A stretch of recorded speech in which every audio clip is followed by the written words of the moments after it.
Oke, Assalamualaikum warahmatullahi wabarakatuh. Pada hari ini kita akan membahas tentang Mathematical Tools of Quantum Mechanics. Jadi ini adalah salah satu bab pada mata kuliah fisika kuantum kita. Nah, jadi pada dasarnya materi ini berisi tentang perlengkapan matematika gitu ya, yang dibutuhkan ketika mempelajari mekanika kuantum. Nah, jadi bersama Schrödinger itu merupakan salah satu teori inti dan mekanika kuantum kita akan pelajari di belakang, atau waktu dulu ketika fisika modern mungkin pernah kita pelajari gitu ya. Dan kita ketahui bahwa bersama Schrödinger memiliki struktur persamaan linear. Nah, formalisme dalam mekanika kuantum itu sesuai dengan operator yang bersifat linear dan fungsi gelombang yang bersesuaian dengan ruang Hilbert. Nah, jadi nanti kita ketika belajar kuantum itu bekerja pada suatu ruang yang disebut dengan ruang Hilbert. Nah, kemudian mekanika kuantum diformulasikan melalui dua cara, yaitu melalui mekanika gelombang Schrödinger dan melalui mekanika matriks Heisenberg. Jadi cara kita mengungkapkan mekanika kuantum itu ada dua cara ini gitu ya. Yang pertama menggunakan gelombang Schrödinger, yang kedua menggunakan matriks Heisenberg. Keduanya memiliki kesimpulan yang sama sebenarnya, tapi hanya berbeda metode saja. Nah, jadi metode Heisenberg itu ditemukan lebih dahulu dibanding Schrödinger gitu ya. Tapi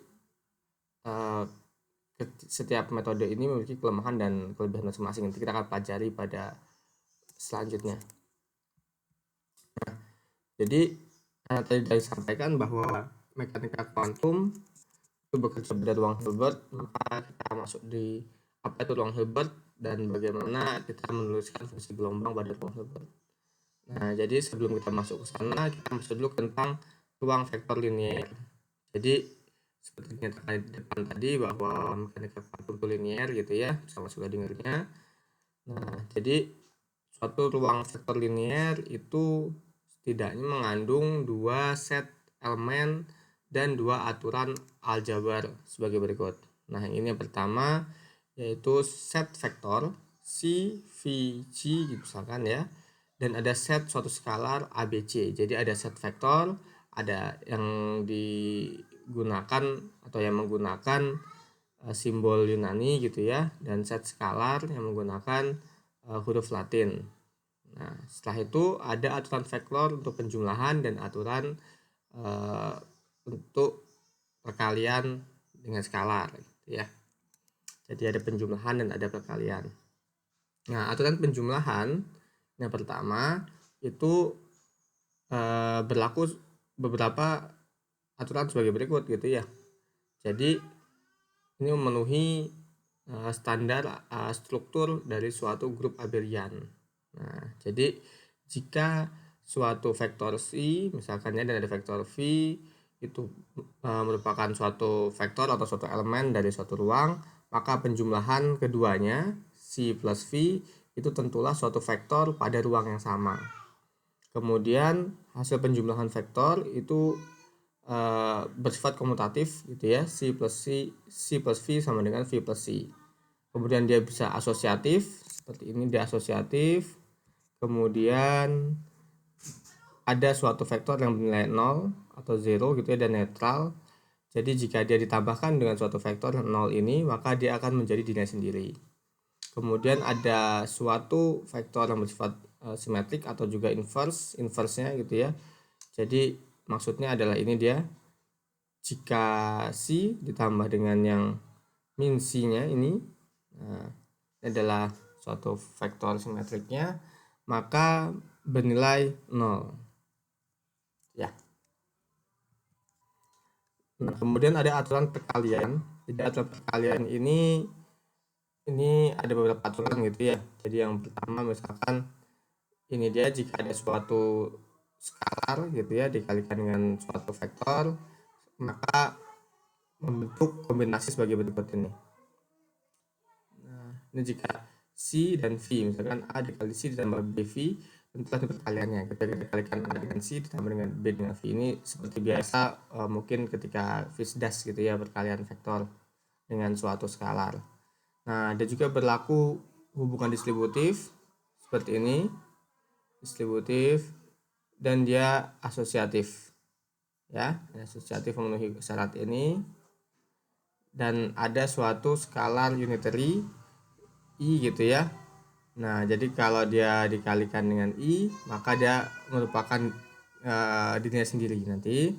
Dan kalau dikalikan dengan satu skalar 0, maka hasilnya ada 0. Gitu ya.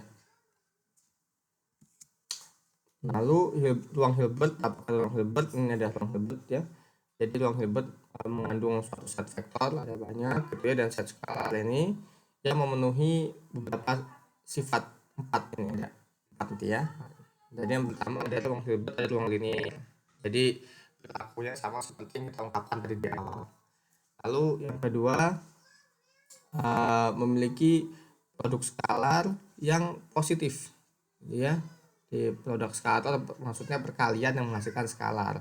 Kalau dulu di Fisdes ini namanya perkalian dot gitu ya. Nah, jadi produk skalar dari elemen C dengan suatu elemen lain yang V gitu ya, dalam suatu bilangan kompleks yang dituliskan dengan ini hasil perkaliannya. Nah, jadi ada C dikali ini V gitu ya. Nah, ini adalah keduanya adalah bilangan kompleks. Nah, maka perkalian antara ini dengan ini haruslah suatu bilangan yang positif ya. Oke. Nah, jadi jika kita menuliskan seperti ini, C, V, ini artinya adalah di depan ini adalah suatu conjugate gitu ya. Ini dia ada tanda conjugate-nya. Lalu ini ada suatu V. Jadi setiap kita menuliskan seperti ini, maka yang di depan adalah bagian untuk yang conjugate-nya. Jadi conjugate ini berkaitan dengan karena vektor ini bisa dituliskan sebagai suatu bilangan kompleks nantinya. Nah, selanjutnya ini dia, jika kita menuliskan sifat ini yang C, V itu ya, kita bisa juga balik seperti ini. Jadi V, C, lalu kita kasih tanda conjugate di luarnya. Ya, jadi sama aja nilainya. Kemudian produk skalar ini jika kita kalikan dengan suatu skalar ini ya, maka memenuhi kondisi seperti ini. Ya. Jadi skalar bisa kita terdepan gitu ya. Dan kemudian ini bersifat antilinear gitu ya. Jika seperti ini juga sama daripada di depan ya, maka bisa dituliskan ini di depan tapi dikasih tanda conjugate karena ini bisa juga menjadi bilangan kompleks gitu ya. Oke, nah dia haruslah jika perkalian skalar dari suatu vektor dengan dirinya sendiri ini itu haruslah bilangan real yang bernilai positif ini dia ya. Kemudian sifatnya yang selanjutnya dan yang ketiga adalah ruang Hilbert itu bersifat separabel. Ini memenuhi kondisi Cauchy sequence gitu ya. Nah, seperti ini dia. Dan kemudian ini harus bersifat komplit ya, artinya memenuhi dua persyaratan ini gitu ya. Jadi itu berkaitan dengan limit-limitnya itu harus komplit. Oke. Oh iya, yang penting di sini adalah di dalam ruang Hilbert ini dia itu tidak selamanya perkalian antara V, C misalkan seperti ini ya, itu tidak bisa kita generalkan itu sama gitu ya. Jadi bisa saja dia tidak sama, secara umum dia tidak sama. Jadi karena ini berkaitan dengan conjugate-conjugate-nya gitu ya. Jadi tidak bisa kita kalikan atau kita tuliskan misalkan begini V, C langsung aja ini sama dengan C, V gitu ya. Ini tidak boleh ya. Jadi secara umum tidak memenuhi kondisi ini. Oke, selanjutnya kalau kita belajar tentang ruang, pasti kita belajar tentang dimensi dan basis dari suatu ruang vektor gitu ya. Nah, jadi jika kita punya suatu set dari vektor yang sejumlah n gini ya, seperti ini dari V1, V2 sampai Vn, itu dikatakan dia linearly independent jika dan hanya jika kita bisa menuliskan seperti ini, summasi dari AI, VI dari I1 sampai N sama dengan 0 adalah memenuhi syarat A1 sama dengan A2 sama dengan AN sama dengan 0. Jadi kalau ini tidak terpenuhi, misalkan dia tidak sama dengan 0, maka dia pasti tidak linear independent. Ya. Nah, jadi untuk linear independent harus memenuhi syarat ini. Oke. Sekarang apakah itu dimensi gitu ya? Dimensi itu adalah atau dimensi dari suatu ruang vektor itu adalah suatu nilai maksimum dari vektor independen linear gitu ya yang dimiliki. Ya, jadi misalkan di sini ada V1, V2 sama Vn sejumlah n gitu ya, sejumlah n, maka dikatakan ini berarti dimensinya sebesar n. Ya, ada n dimensional. Nah, sedangkan kalau basis ini berkaitan dengan bilangan yang mungkin gitu ya, berkaitan dengan yang linearly independent gitu ya. Oke, nah ini disebut dengan basis ini. Basis dari suatu ruang vektor ini dia. Nah, saya tuliskan seperti ini, dan isinya V1, V2 sampai Vn ini adalah base vektornya. Ya. Nah, suatu vektor gitu ya yang dia linear independent itu akan memenuhi persyaratan ortonormal atau suatu sifat ortonormal. Jadi ortonormal itu adalah suatu sifat ketika dia ada VI gitu ya dikalikan VJ seperti ini, baru skalarnya dia memenuhi delta Kronecker IJ. Artinya adalah kalau sama dia sama dengan 1, tapi jika berbeda dia sama dengan 0 gitu ya. Jadi nilai I dan J itu punya nilai 1 jika ini sama, misalkan V1, V1 gitu ya, itu baru punya nilai. Tapi kalau V1 dikali V2 jika dia linearly independent maka dia akan 0 ya. Ini sebagai contohnya saya ambil dari buku ini juga Zatili gitu ya, saya pikir karena mudah. Nah, jadi ini adalah contoh misalkan untuk mengecek apakah dia linear independent atau dependent. Jadi ini jika setiap A1 sama dengan A2 sama dengan AN sama dengan 0, ini kalau dia tidak 0 ya. Yang pertama ini adalah fungsi yang ini, fx, gx, fx sama dengan 4, gx sama dengan x kuadrat, hx sama dengan e pangkat 2x gitu ya. Nah, jadi untuk mengeceknya kita seperti ini, kita tempelkan dengan suatu A1, tempel lagi dengan A2, tempel lagi dengan A3. Jadi kita tuliskan di sini, kita kemudian substitusi nilai A1 fx adalah 4, gx kuadrat, hx adalah e pangkat 2x ya. Jadi ini adalah A1f, ini A2g, ini adalah A3h. Nah, itu harus sama dengan 0. Nah, jika persamaan seperti ini akan punya solusi sama dengan 0 jika A1 sama dengan A2 sama dengan A3 haruslah sama dengan 0. Artinya ini fungsi-fungsi ini bersifat linearly independent. Nah, ini dia karena dia haruslah 0. Jadi ini tambah ini sama dengan 0 itu hanya akan terjadi jika A1, A2 dan A3-nya adalah 0. Ya. Nah, contoh yang tidak linear independent contohnya di sini yang C ini ya. Nah, ini contoh yang not linearly independent.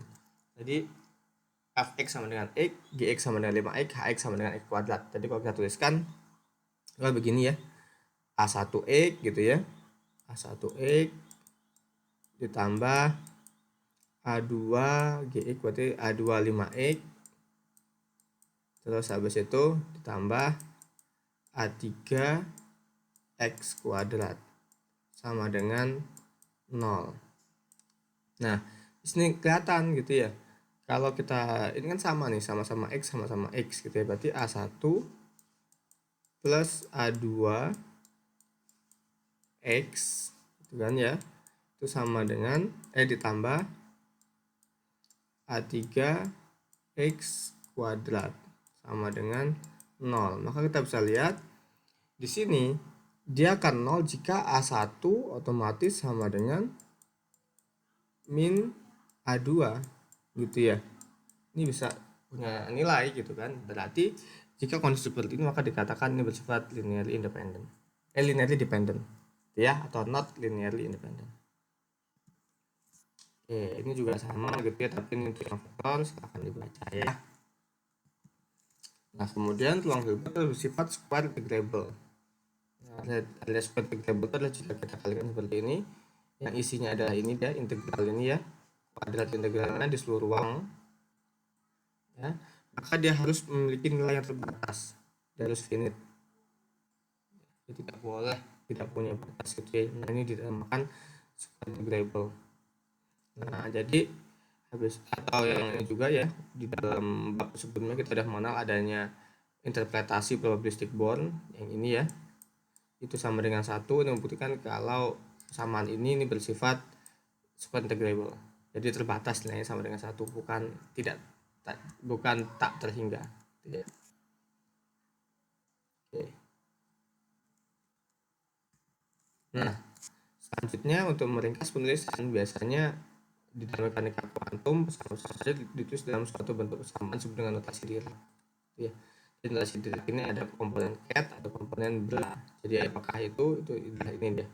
Jadi kalau saya punya suatu perkalian ini skala produk ini gitu ya, nah maka saya bisa menuliskan ini dalam notasi Dirac menjadi ini ya.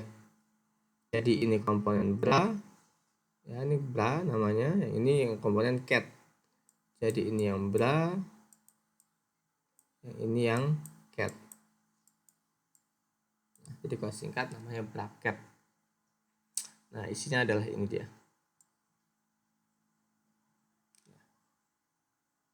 Oke. Jadi kalau di dalam mekanika kuantum ini lazim dituliskan dengan notasi Dirac yang bentuknya seperti ini ya. Jadi jangan bingung. Nah, sifat-sifatnya ini dia sifatnya. Setiap ket itu memiliki bra yang berkaitan. Jadi ket bisa diubah menjadi bra, begitu juga bra bisa diubah menjadi ket ya. Nah, jadi ada suatu hubungan gitu ya, ini bra, ini ket gitu ya, ini jadi suatu bra. Nah, oke, begitu juga dengan yang komponen di depannya ini ya. Ini jika kita mau balik ke hubungan yang branya gitu ya, maka ini juga diubah menjadi ini dia, konjugat ya, tanda konjugatnya di sini. Oke, nah ini kalau kita masukkan dengan suatu bilangan kompleks juga bisa. Oke, nah sifat-sifat perkalian skalar itu ya ini sama kayak biasa tadi di depan ya, jadi sama kayak memakai tanda dalam kurung biasa itu yang kayak gini ya. Nah, ini sama aja, jadi cuma beda simbol aja, jadi cara menuliskan seperti ini, jadi persis sama kayak di depan tadi ya. Dan kemudian norm atau besar ini ya, vektornya itu selalu real dan selalu positif ya. Jadi ini normnya ini itu harus selalu real. Jadi perkalian ini dengan diri sendiri gitu ya, produk skalar dengan diri sendiri itu selalu real dan selalu positif. Ini seperti syarat yang di depan tadi gitu ya, karena dia berkaitan dengan ruang Hilbert. Lalu memenuhi ini dia berdasarkan Schwarz, lalu berdasarkan triangle dan sifat-sifatnya ya. Dan ada juga keadaan ortogonal. Ortogonal artinya ketika dia bertemu dengan yang berbeda gitu ya, dia sama dengan 0. Ini namanya ortogonal ya. Nah, ada lagi ortonormal. Ortonormal itu selain dia 0 jika ketemu sama nilainya 1 ya, ini ortonormal namanya. Dan nanti di dalam notasi Dirac sudah diperbolehkan menuliskan ket dengan ket, misalkan dikalikan gitu ya, seperti itu tidak boleh. Ini dilarang ya, ket dengan ket dilarang, begitu juga dengan bra harus juga harus dilarang. Jadi ini tidak boleh ya, yang boleh harus bra dengan ket atau ket dengan bra. Nah, ini contohnya, contoh kita apa itu bracket gitu ya. Nah, jadi misalkan di sini ada suatu ket dalam bentuk matriks gitu ya, ket dari V 2 min I 2 min 3I gitu ya, dengan I bilang imajiner. Nah, di sini dicari sama kabarnya. Nah, cari barnya ya tinggal kita inikan aja cari konjugatnya gitu ya, transpose kemudian kita yang minus-minusnya ini jadi plus gitu ya, kayak biasa. Jadi ini transpose, yang ini jadi yang ke bawah ya, ini ke bawah adalah row atau baris menjadi kolom seperti ini. Kemudian kita buat yang ada tanda i-nya menjadi positifnya. Kalau dia minus, kalau dia positif i berarti jadi minus i-nya. Ya, ini dia. Oke. Ini adalah kompleks conjugate ya. Setelah kita transposkan. Nah, selanjutnya ada scalar product, itu bisa dikalikan, ini misalkan ada yang ini V dikalikan dengan cat dari C. Nah, ini dia. Kita kalikan ini dengan ini, maka dapat hasil ini. Ya. Jadi dikalikan biasa pakai matriks itu ya, ini kali ini ditambah dengan ini dikali ini, ditambah yang komponen ini dikali ini. Ya. Jadi dapat hasil ini. Kemudian yang C itu pertanyaan, kalau cat kali cat dan bra dengan bra ya nggak bisa otomatis gitu ya. Bentuk matriks kan aneh, nggak bisa dikalikan. Ya, jadi nggak bisa. Oke, ini arti dari scalar product ya. Itu bisa jadi berkaitan dengan apa namanya, dengan proyeksinya. Ya, bisa juga nanti berkaitan dengan probabilitas bond, ya, kita akan baca di belakang ya. Oke, ini untuk selanjutnya akan dibaca, ini adalah sama tadi prinsipnya ya. Jadi ini pengembangan tadi, silahkan dibaca sendiri ya. Nah, ini sekarang kita masuk ke operator. Jadi apakah operator? Ini definisi operator itu adalah suatu matematis yang ketika diterapkan pada suatu cat ini, maka dia akan bisa berubah menjadi cat yang lain gitu ya, tapi untuk ruang yang sama. Dan gitu juga ketika dia bekerja pada suatu bra, maka dia berubah menjadi bra yang lain gitu ya. Jika ada suatu operator ya A bekerja pada suatu cat, maka dia jadi yang lain dan juga sama. Nah, ini contoh dari operator ada ini ya, ada gradient operator atau operator gradient gitu ya. Ada juga unit operator, ini contohnya ya. Nah, pada umumnya operator itu dia tidak komutatif. Jadi kalau kita punya operator A dikali operator B, maka belum tentu sama antara B dengan A. Jadi secara umum dia tidak komutatif secara umum ya. Ini penting, jangan sampai salah gitu ya. Jadi di dalam mekanika kuantum operator A dikalikan B tidak sama dengan B dikalikan A. Nah, ini contoh operator yang bersifat linear. Ya, ada linear dan nih. Jika ada operator pada suatu ini bilangan kompleks, ada cat ya, maka ini bisa ditempelkan ke sini. Ini bisa ditempelkan ke sini. Ya. Nah, selanjutnya ada tentang demikian adjoint ya, atau conjugate. Nah, jadi ini adjoint dari suatu operator gitu ya, itu adalah suatu apa namanya, kompleks conjugate dari bilangan ini. Ya. Nah, ini berkaitan dengan conjugate-nya nanti intinya begitu ya. Oke. Nah, ini dia sifat-sifatnya ya, bisa dibaca sifat-sifatnya. Oke. Nah, suatu operator dikatakan Hermitian jika memenuhi persyaratan ini ya. A sama dengan ininya, adjoint-nya ya. Dan ketika diterapkan pada suatu bracket ya, dia akan memenuhi kondisi ini. Nah, dia anti Hermitian jika dia nilainya minus gitu aja ya, dia anti Hermitian. Tapi kalau dia sama, dia Hermitian. Nah, ada lagi operator proyeksi. Operator proyeksi itu dia jika Hermitian itu sama dengan nilai ininya gitu ya, dan kuadrat juga sama dengan dia. Contohnya nih apa, operator unit ya, satuan itu operator satuan, jika satuan sama semua ya. Nah, selanjutnya ada apa namanya, hubungan komutator namanya ya, hubungan komutator dalam suatu operator itu ini bentuknya ya. Jadi ada komutator AB itu adalah A kali B dikurang B kali A. Jadi karena belum tentu sama, maka memenuhi kondisi ini. Dan dia ada komutator jika dia penjumlahannya. Gitu. Nah, selanjutnya ini beberapa contohnya gitu ya. Mungkin contoh aplikasi dari hubungan komutator. Ini hubungan ini ya, bisa dibaca sendiri gitu ya di slide.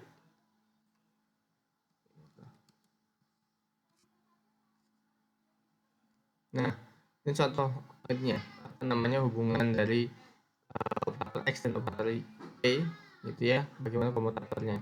Misalkan XP misi gitu ya, untuk mencari siapakah hasil hubungan komutator ini, maka kita harus kalikan juga dengan suatu fungsi gelombang gitu ya. Kenapa? Karena operator ini nggak ada nilainya gitu ya, jadi operator ini nggak punya nilai, maka kita perlu kalikan dengan suatu fungsi gelombang, jadi nanti baru kita berikan nanti di akhir gitu ya. Jadi ini kalau dituliskan ini menjadi seperti ini gitu ya, dengan operator X adalah X, P adalah ini ya, kita ambil satu dimensi. Oke, seperti ini bentuknya, tempel dengan C, kemudian dikurang PX, ini adalah P, ini adalah X. Ini kalau kita selesaikan maka bentuknya ini ya, ini adalah ini kan bisa dipecah jadi dua, ini kayak perkalian F kali G gitu ya, yaitu F aksen G gitu ya, ini G aksen F. Nah, ini kalau kita jumlahkan, maka sukunnya akan habis gitu kan, dengan ini habis. Sehingga akan tersisa ini aja, IH coret C. Sehingga karena ini ada sama-sama C gitu ya, nanti kita bisa tuliskan bahwa hubungan komutator X dan P adalah IH coret.